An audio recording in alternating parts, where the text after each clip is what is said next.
Hello everyone, Nev here, and I've got a little bit of a mini haul going on here. And the background right now is one of the reading cloths that I made. Yeah, I really like this one.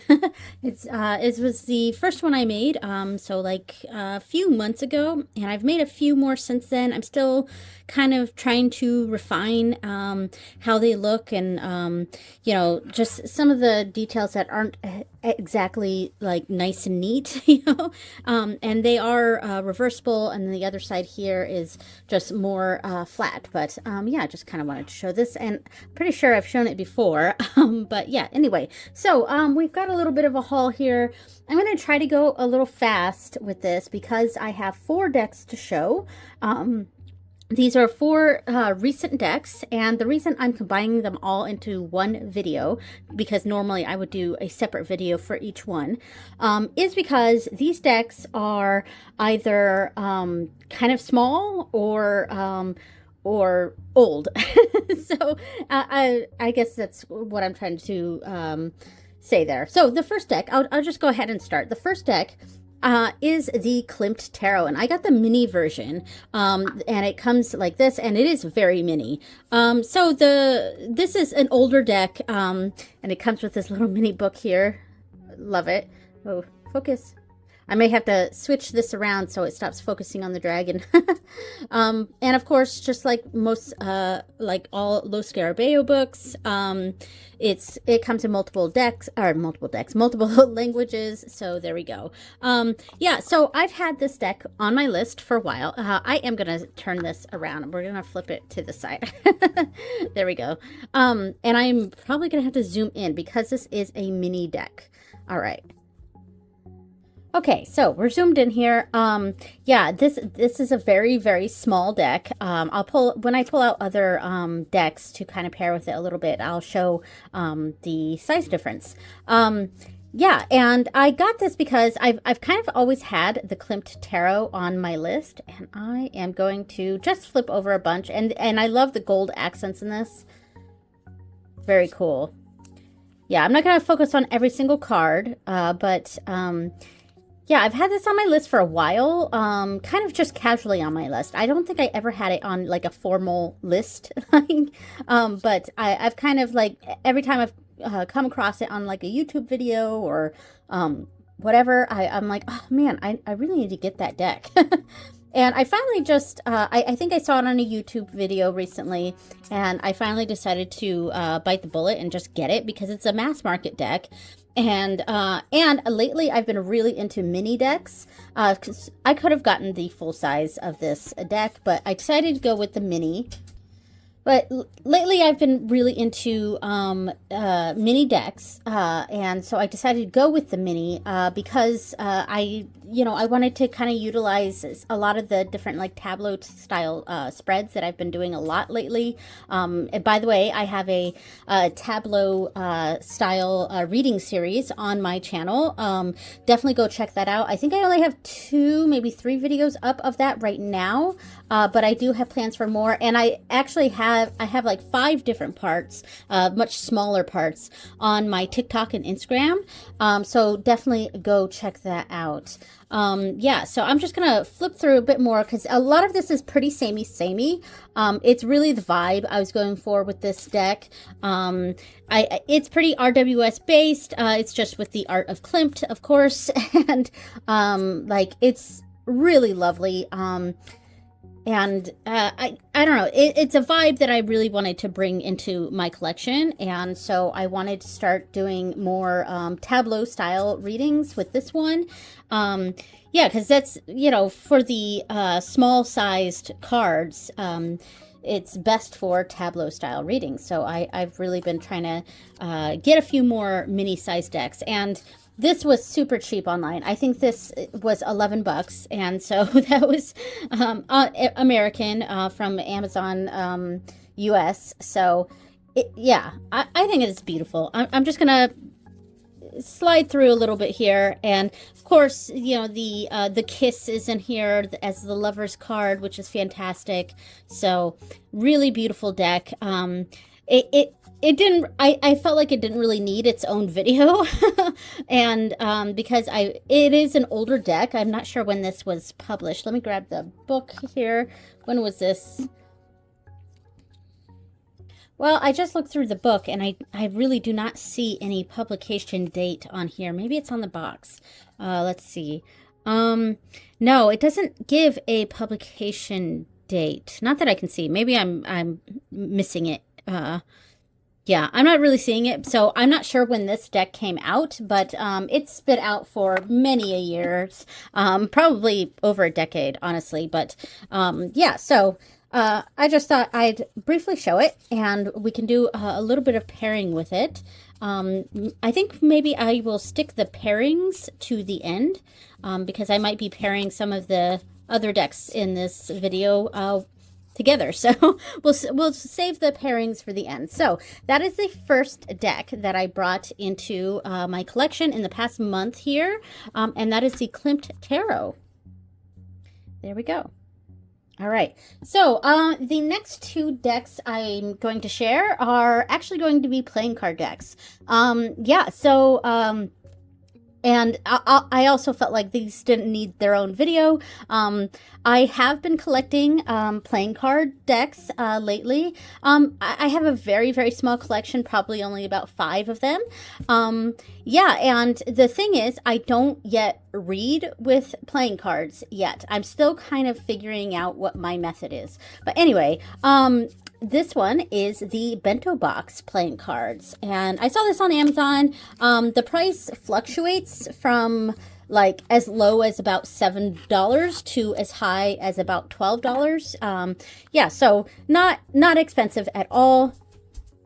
And, you know, I kind of had it in my Amazon cart for a little while. And every once in a while when it would drop to a lower price, like $8 or $9, I would add it to my cart and then just never check out. And then it was up at like $12.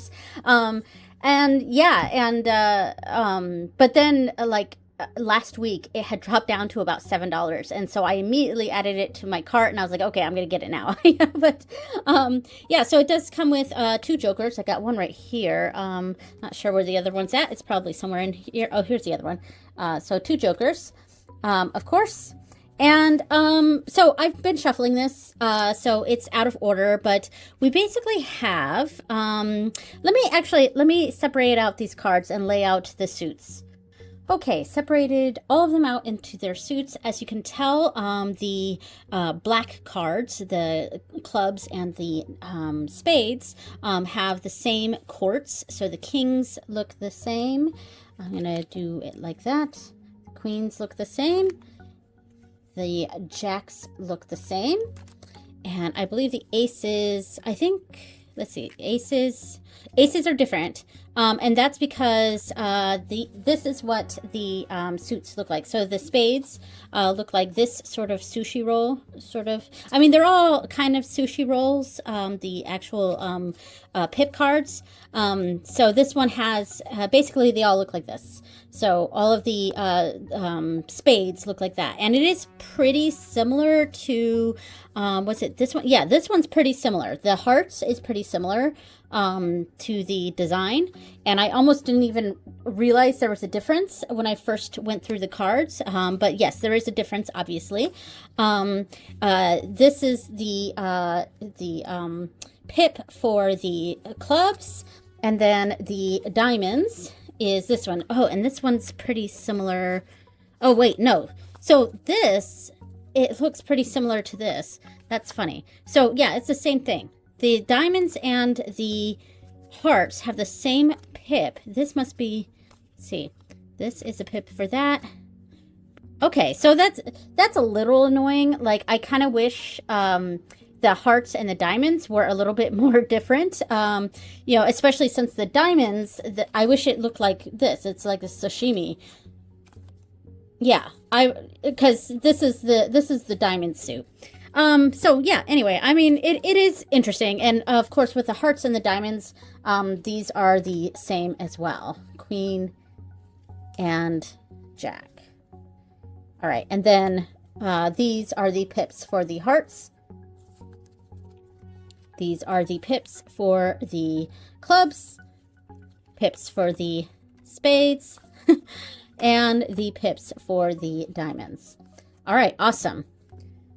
And these are the Joker cards. So there is a difference. One is for the black cards and one is for the red cards. I believe these are the red colors because this was the color for the hearts and this was the color for the diamonds.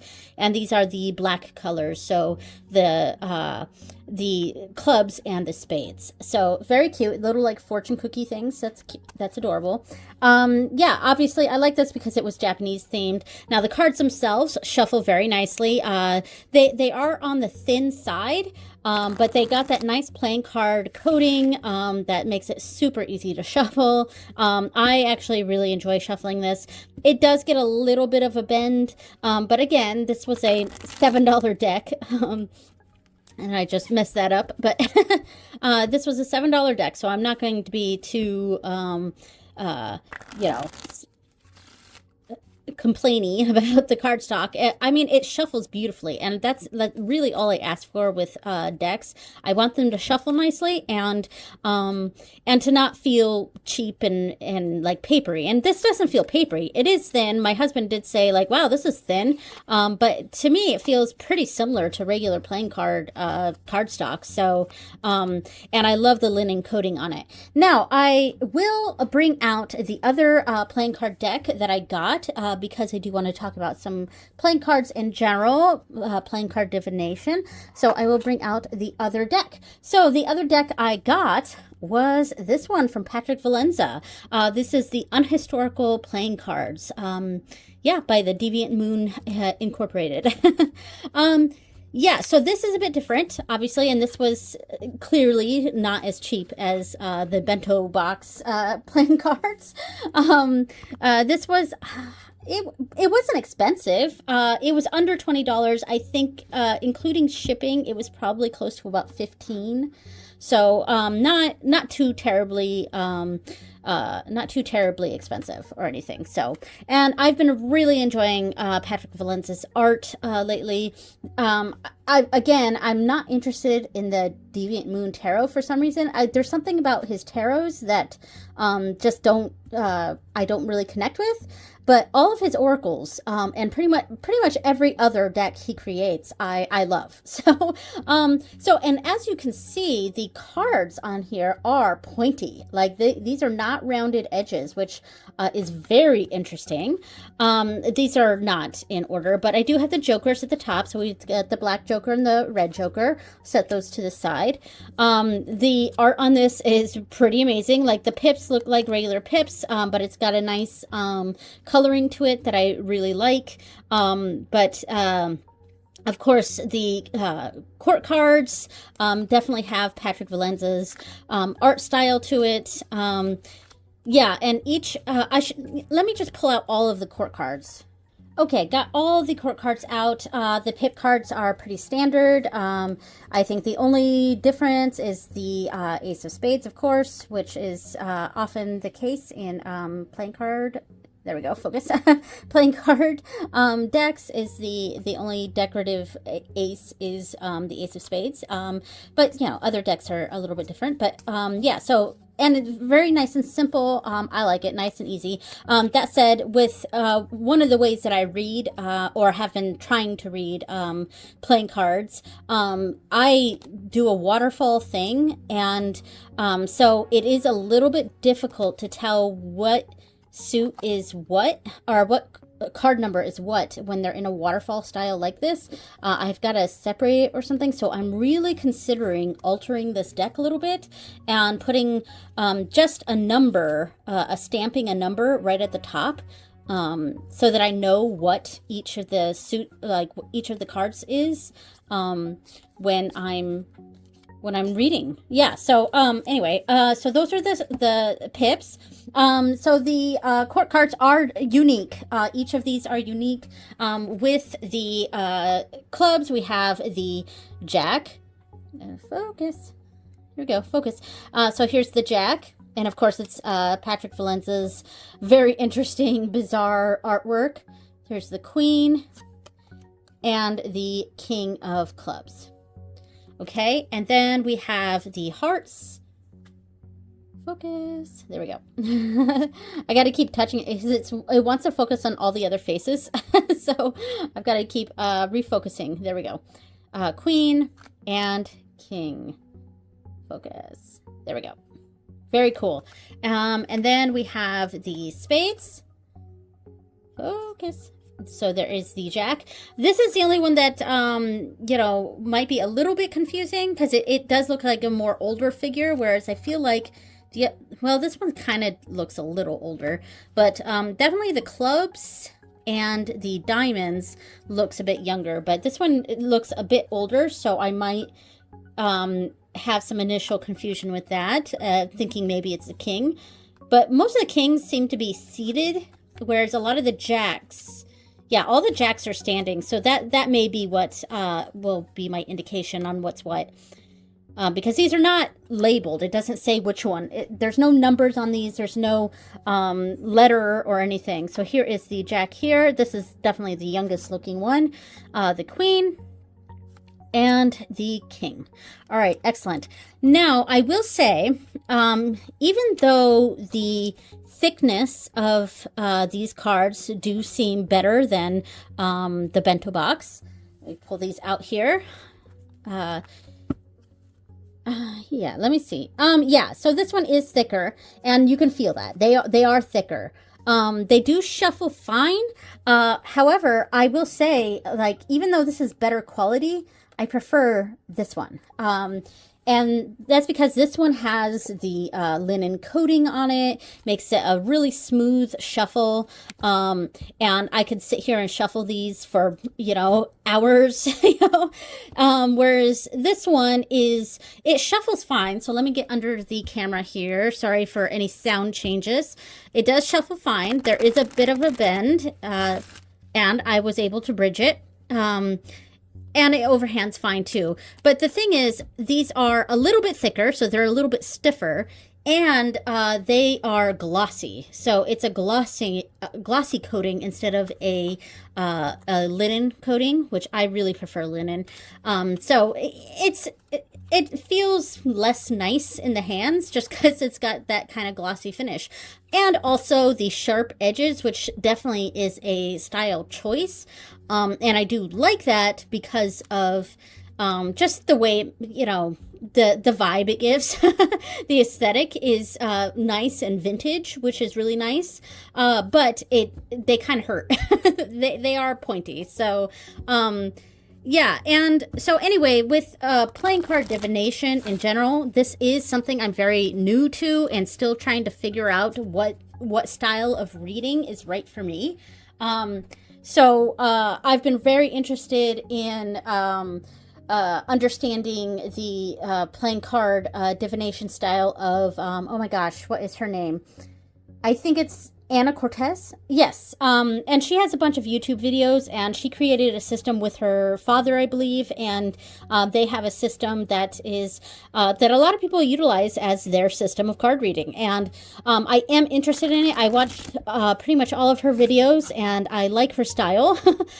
So I might utilize that. One of my main things that I liked from that, I really like that waterfall style reading, which with this deck is actually not super great because we can't quite tell what each of the cards are when we're laying on top.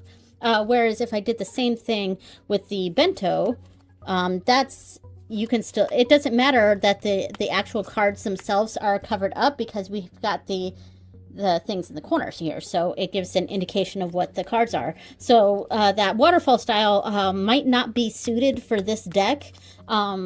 Unless I go through and alter this deck and stamp on numbers and letters for each of these.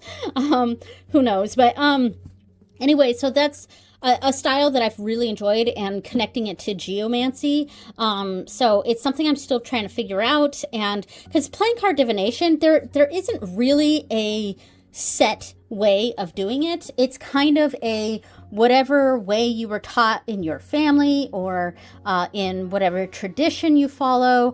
And it seems there is no like centralized way of reading playing cards. It is very much a personal personal way of doing it, or a family way of doing it, or whatever tradition or whatever you come from. So yeah, so a lot of it is very open to different people's interpretations. Like, some people separate them out like they would tarot. So like the clubs would be associated with wands, the diamonds with pentacles or coins, the hearts with cups, the spades with swords, and that tends to be how a lot of people will read playing cards, really connecting it with tarot.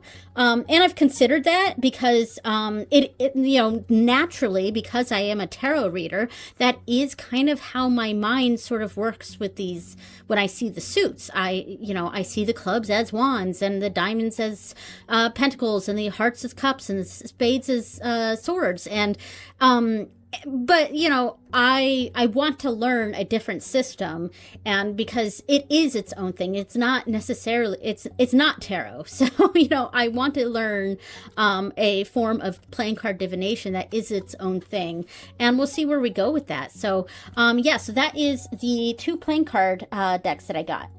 Okay, so this sort of segues into the last deck that I got, which is another Patrick Valenza deck, and that is the Lenormand de la Luna, and it's in a tin here. The tin is actually a little too large for this. The deck of playing cards is perfect in this, not in the box, but I tested this out, and I took out the whole stack and I put it in here, and it actually fits really nicely in here. I say that the Lenormand is a little too small because the guidebook, I guess, the guide pamphlet for the Lenormand, when you fold it up, it does bulk up the tin, but without the guidebook in there, the Lenormand cards, there's plenty of, there's a lot of room in here. So yeah, so I mean, I don't need a little guide pamphlet for Lenormand. Obviously I'm pretty well versed in Lenormand, but I'm kind of leaving it in there to fill up the space. so there we go. Yeah, so, and I also got a few goodies in my package from the Deviant Moon. We got this Lenormand de la Luna, big kind of ultra card kind of thing here. I really like that. Beautiful. And I got this from, I don't know, it's a Marseille, and it's got the pointy, historic, vintage looking edges here. It's one of his, it looks like Marseille decks. So yeah, that's really nice. And then we got this I really like, because this was a different playing card set. And I wonder, is this interchangeable? Because these are like knights, or jacks. These are like jacks. So what is this from? And I wonder if it's the same backing as this, because I didn't even check this out. I just saw that there were 4, one from each suit for this. Is it an alternate jack? Because let me check this out. So, will this work? Actually, it does. It does work. So I wonder if these were just alternate jacks. And that's pretty cool, because they come with like they're riding not horses, mounts. That's what I was trying to say. They're riding mounts. So I wonder if I could switch this out. Huh. I think I'll have to consider that. And the other possibility is I could really use a completely different system for this this playing card deck, and keep in these ones, and these can be knights, and then the jacks will be like essentially pages. So these would be the pages, and this would be the knight. Huh. I don't know. It's something to consider. So I didn't even think that when I opened the package. I was like, oh, cool, extra cards. But they fit with this. It's the same backs and everything. Yeah, pretty cool. Okay, so the Lenormand, and this is shuffled. I've been shuffling it. These are easier to shuffle than the playing cards, and they do have nice rounded edges, so that makes it easy. I'm just gonna flip through these. Again, they're out of order, but yeah, and I am a big fan of Lenormand. It's really become a staple in my divinatory practices. I love the straightforwardness of Lenormand, and and the tableau style reading that I've really started to adopt in my reading practices, not just with Lenormand, but with other types of divinatory systems. You know, obviously I got that from Lenormand, and so I'm always really happy to get different styles of Lenormand in my collection here. Obviously, it's a little different than tarot, because with tarot, you can read into the imagery a bit more, whereas Lenormand, a book is a book is a book. It does not matter. It doesn't matter what's on the artwork. And most book symbolism on Lenormands wouldn't even have a person in it. Some books are closed and some are open, and some people might read into that a little bit, but ultimately you're kind of not supposed to. And you can do whatever you want, but a book is a book is a book, or a lily is a lily is a lily. So it doesn't really matter the imagery on there, though there are some slight differences. Like clouds can sometimes have a darker side of the cloud versus a lighter side, or a clear side, and sometimes that is a different way that people read Lenormand. Slight imagery differences, or the scythe, which way the scythe is facing. Since it's facing that way, it would be cutting off whatever's over here, and whatever on the other side is the result. So there are still ways you can read into the imagery a little bit with Lenormand, but ultimately a ship is a ship is a ship. So a cross is a cross, and the imagery on it does not really change the meaning of the card. So that's all of the cards in here. I keep having to pull my sleeves back. It's really cold in my ritual room right now, so I'm wearing a sweater, and I've got the heater on me, and I'm wearing heated socks too. So yeah, I get cold really easily. I have low iron, and I'm tiny. But anyway, so this does, it shuffles fine. I think I can actually riffle. I didn't there, but let me see. Yeah, I can riffle. I meant bridge. I obviously can riffle, but so riffling and bridge. And the size of these seem to be pretty bridge size, I think.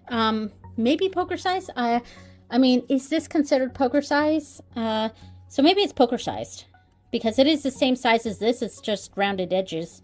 Yeah, it's the same size. So yeah, so poker sized, which is that too large for me? I don't know. But like, so with this, it does lay out nicely. Let me see. Let's do just a 6 card right here. So 1, 2, 3, 4, 5, 6. See how that looks? Very cool. I love the way Patrick Valenz's art is. And, we can also, like, if I lay out these as houses for a reading, I can then use, I'm pulling it out right now, I can then use the Mildred Payne Secret Packet Oracle over top. So these are the houses, and now I'll just do a little shuffle here.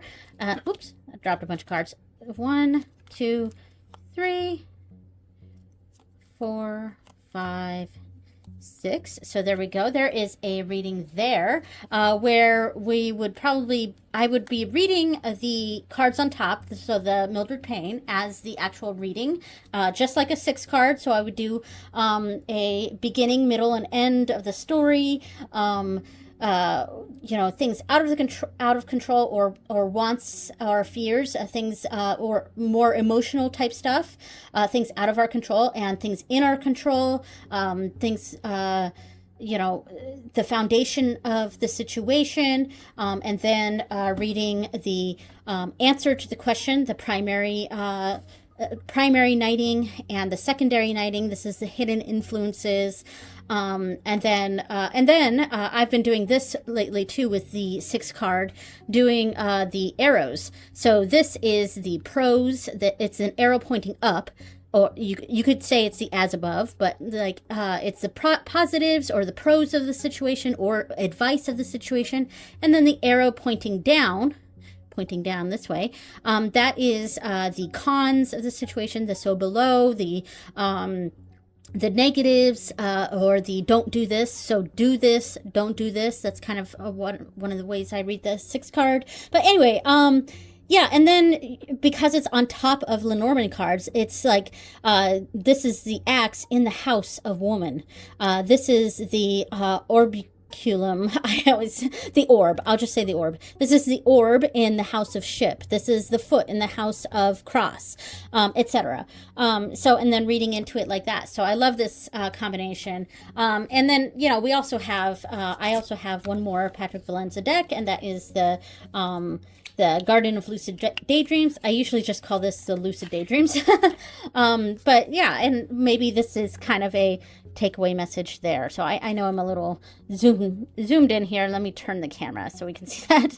So there, you know, we could do something like that, or we can have, you know, the top line. These are 2 separate readings, maybe, and 3-card readings, and the top line is representing this path or this this option, and then the bottom is representing this option. You know, something like that.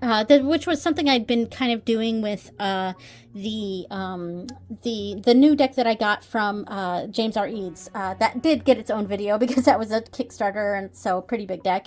Yeah, and that was the Oracle of Many Paths. Yeah, I almost forgot the name of it. But yeah, so I mean, this looks pretty cool too. So definitely like that. So I guess we're in the pairing part of this, since I was already starting to pair with all the Patrick Valenza decks. So with the bento box, let me pull this back out. One of the ways I can pair with this one, well, obviously I figure a lot of my Japanese decks would look pretty cool with that, so I did pull out the Bushido Oracle. So and this is the bag I made for it, really cute, and it says Bushido Oracle. Orakuru. Yeah, so here we are. Yeah, I'm only going to pair 2 things with this one. So, yeah, so I thought this could be cool. Again, I don't exactly know how my playing card divination process will go. But I can lay out real quick a little, like 6 card, like pretending like it's a Lenormand sort of thing here. Let me get a few other, from the different, groupings here, and we'll do one here. All right, here we go. So, this is certainly a way of reading. So, I mean, here we go. We can lay out a 6 card, perhaps, of a playing card deck. Because I'm not against using tableau style with playing cards. I was just really enjoying the waterfall style. But, laying down a Bushido warrior to represent something at the start of the reading, then laying down that reading, and then the other deck I pulled out to pair with this, I'll just put on the other side, and that is my Zelda Tarot. Not exactly Japanese, though kind of. Yeah, so of course I love this deck. It's actually one of my favorite decks, but the art style of this might look really cool with this combination and these cards. So I'll just set that to the side and pull in. We'll just change out the side cards here. So and it doesn't have to be 1-on-1 on both sides. It could be 1 oracle over here and like 2 tarot over here. It depends on how I want to read it. But yeah, actually, I think this combination looks pretty cool. I might utilize this combination sometime this year. Again, trying to figure out how I want to do playing card divination and how I want to read these cards, but it definitely really cool pairing, so, or grouping. A really cool family of decks. There we go. We'll call this a family because it does go very well. I'm actually super thrilled with how this looks with that. I just happened to pull this out and I was just like, oh yeah, well, I'll try the Zelda Tarot with this and see how that looks. So yeah, really happy with this. All right, cool. So for the Klimt Tarot, as I mentioned, one of the main ways I'd been using this is with the Oracle of Many Paths, and I'm just going to pull out a couple cards here, leave most of it in the bag. Oh yeah, and it also comes with a coin. But and I showed this in my last video going over the Oracle of Many Paths. But what I had done with this was I was kind of experimenting and doing like path 1 and path 2 like that. Sorry, this is not fully in frame, and sorry for my clearing of my throat there. But, I mean, the focus on this is the Klimt Tarot instead of Paths 1. But basically, I had pulled down, I had chosen, like, I put a card to represent 2 choices, choice 1 and choice 2. And, I mean, you could use any, maybe I can use this one, Chariot card there, since that's a little bit different. And then we'll use something like this right there. All right, so cool. And then pulling out a 5 card like this, and then reading this as a five card line, as in a tableau style reading, where you start off with the center as the main focus, and these are the closest influences and the further away influences. That is, representing this choice. And I liked this because one of the examples that I did of this, the cards that were chosen here, one was a clear positive and one was a clear negative. But once we laid out the 5, the context of it and the further information from the Klimt Tarot here, it actually became the opposite. And it was like we had, just looking at the surface level, card, yeah, it seemed like one was a better option. But once we got more information, dug deeper into it with the 5 card draw here, it kind of turned out the opposite. And then I did another reading with a clear positive and negative sort of indication, first cards of the paths. And then the 5 card on that actually reinforced that the surface level positive was actually the best option, and the surface level negative was actually negative. So yeah, I actually really liked this, and it might be a really great kind of decision making sort of spread. So I also wanted to try out the Golden Universal with this. I feel like this is going to be too much gold, but because it also has the gold accents in the cards, just like this, and it's got similar coloring. I mean, here's the box for it in the bag. Yeah, it's super shiny, and it might be too much. I don't know, but I kind of wanted to give it a shot and see how it might look next to this. And this is way too big of a group of cards, so let me bring this down. And of course it's tarot with tarot, so that has a certain element to it as well. Now I don't know how I feel about this. Is this too much gold? Because, and it's hard to tell on camera, but like it is shiny gold. Yeah, let me just kind of pull these off to the side here. I mean, it looks cool, but I think I'm right in that I think this might be too much gold. And I wanted to give it a little bit of a shot here, but it does seem like it's probably too much gold. But I like the energy of it. And maybe if I used it in combination with some other decks, like maybe we start off with a sort of bigger energy tarot card. Let me actually figure something out here. Okay, so maybe with this reading, we start off with a Citadel card, like a sort of archetype sort of card. And here we go. Here's the Puppeteer. So that starts off the reading. Maybe we'll put it there. I might change around the locations of these. I'm just sort of playing around for a moment. And then we can pull a card from the Golden Universal, as this is kind of a starting energy, maybe. And then let's see. Let's pull a 3 card, maybe. Expanding on this message. Maybe it goes up here, like this. Expanding on this message, perhaps. Again, I'm still just sort of figuring this out. And then let's see. Actually, maybe we could do a 6 card right there. We'll do a 6 card with the Klimt right here. And it's definitely some interesting energies that we're getting right now. So there we go. 1, 2, 3. Here we go. All right, so there is some sort of answer. So this is the energy we're starting with. The Chariot with the energy of the Puppeteer, expectations, apologies. Interesting keywords for that. And then maybe we pull a kind of a maybe we pull a let's pull that Patrick Valenza deck in here and do like a waterfall spread here to mean something, and that kind of closes off. I don't know. How do I like this? Like, it is a pretty cool, like, little layout here. Maybe, is it too much? I don't know. I don't necessarily think it's too much, but I mean, I didn't have a question in mind. I'm just kind of laying out, I'm putting cards down as laying them out and seeing how I like them together. Actually, I kind of like the way this looks.